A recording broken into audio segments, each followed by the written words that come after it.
ठुलो होला भन्यो अनि स्कुल कहिले जाला मेरो छोराछोरी एसएलसी पास कहिले होला भन्यो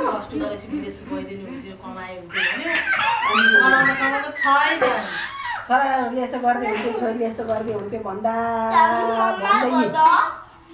छोराले यस्तो गर्दै हुन्थ्यो भन्दा भन्दै यो भइसक्यो छोराले कहिले के गर्ने र कहिले यस्तो चाल अब गरेन भएन भन्ने लागे छन् त नि अनि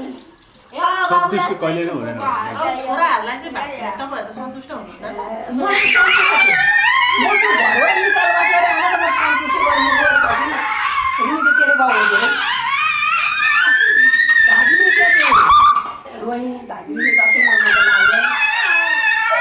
गाउँको मान्छेहरू नआउने भेट गरेर गर्नुलाई भन्नु मजा लाग्यो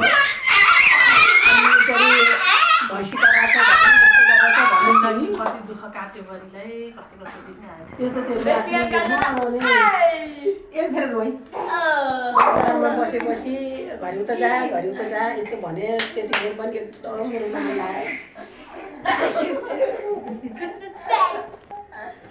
एकदमै रुन मन लाग्यो त्यतिखेर पनि कहिले बोल्नु जानुहुन्छ हामी तिमी काममा जानु त्यो दिउँसो हेर जतिखेर मिलाइदियो भने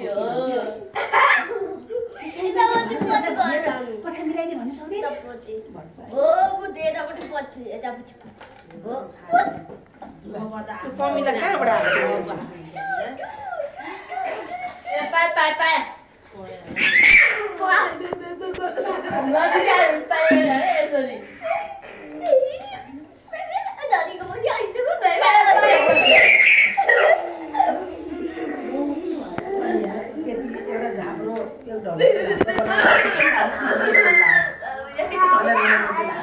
अनि यो दिन खाना लगाइदिन्छ रोइ है कोही छैन